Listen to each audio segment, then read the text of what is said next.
for 3 years and Devin for 2. So 7 straight years of a D Lyfridge in the lineup. And it's amazing because I can remember when Derek was like a junior and a senior, and I mean a starter and a key player on the team. If Devin was the responsible one in the family. If I needed to get word to Derek, I'd call the house and have to speak to Devin. Like, Devin, can you let Derek know practice has changed? We're going to be at this time or whatever. And I knew I had a better chance of it getting done with getting to Devin. So he was always. I mean, he was around the program with the older brothers, and and over the years, Devin's the only one that didn't coach with me, but we were always really close, and our families still eat out together. Once a month or so, we'll get together with his family and we'll eat out. And I usually go Mexican, but we're still pretty close. And then I had known Ben through church when he was younger, growing up, and his family was good friends with our family. And he moved in, and these two guys were co-captains, and really probably one of the most overachieving teams ever had in '99. That got all the way to the state championship game, got beat by a phenomenal Lower Richmond team in the state championship. And these two guys, I think one year they played the 2 and the 3, and the next year they played the 4 and the 5. That's how versatile they were. It wasn't that they grew or anything, that was just where we needed them. And then Ben came back and coached with me for 6-7 years, just like Brett did before River Bluff opened, and he went to River Bluff just like Brett had gone to White Knoll when it opened. So just these guys are really more like family than former players for me. Just for the players yourselves, when y'all coach against each other, how much of the coaching influence do y'all see in each other?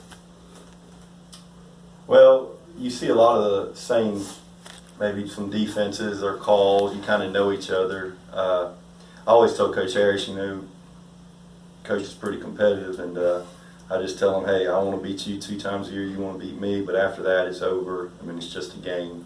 You learn life lessons and stuff, but in the end of it, it's just a game.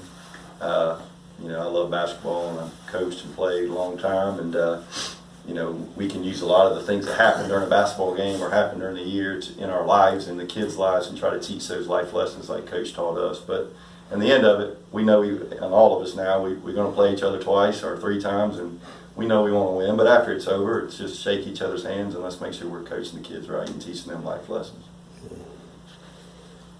I remember my first time coaching against Coach Harris. I felt so awkward even trying to argue a call against him, and that lasted for about a half. And he didn't feel awkward.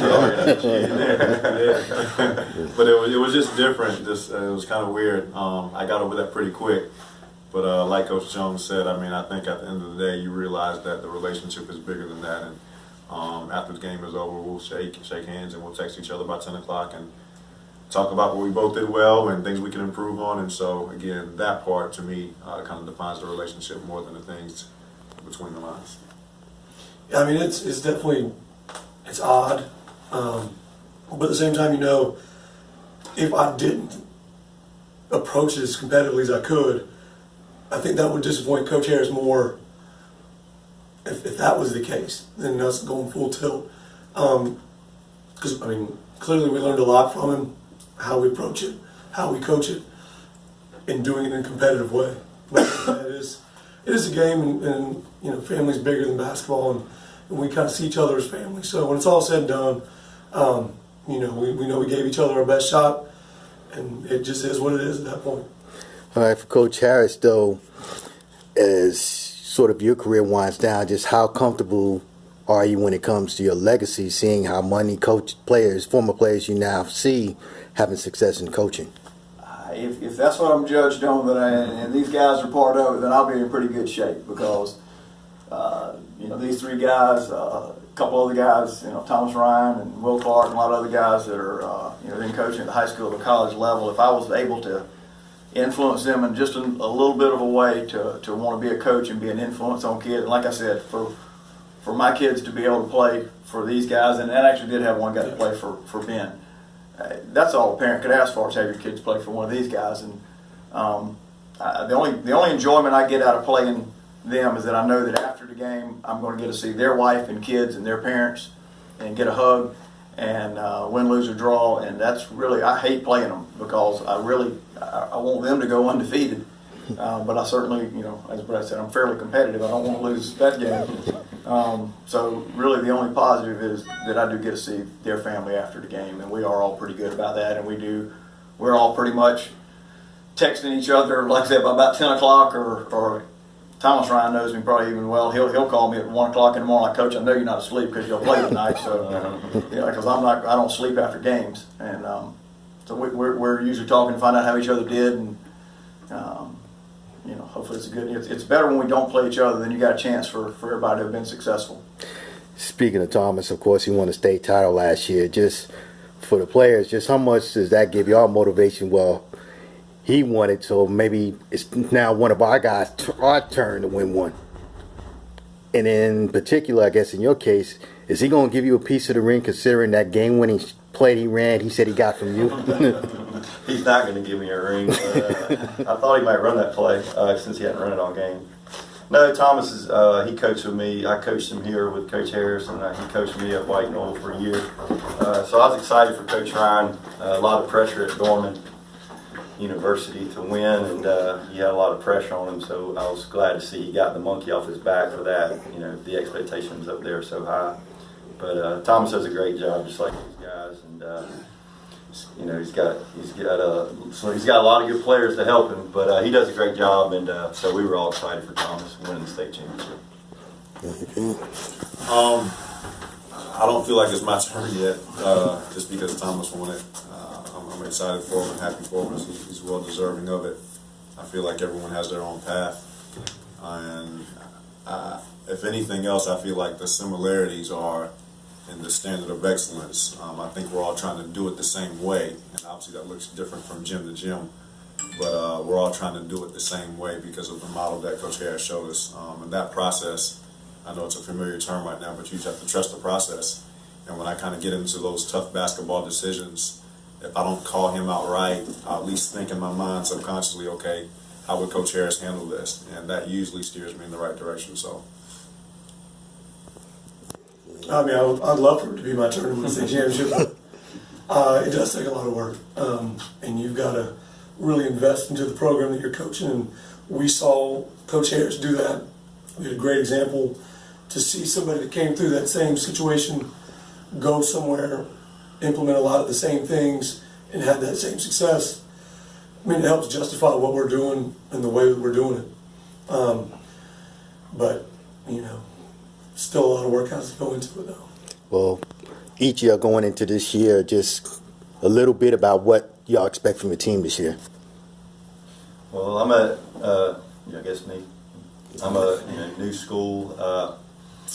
They had 12 players on varsity last year, and right now one of them got hurt. There's 2 coming back, and one's towards ACL, so I only got 1 returner. So there's some good players at Dutch Fork, and I'm excited about it, but it's a lot of inexperience at the varsity level, so I'm trying to teach them, how to win and the practice habits to win and doing the right things, the little things to win, like Coach Harris taught us. And, also Dutch Fork's really good in football, so I probably won't see my football players till after the state championship. All right, Coach.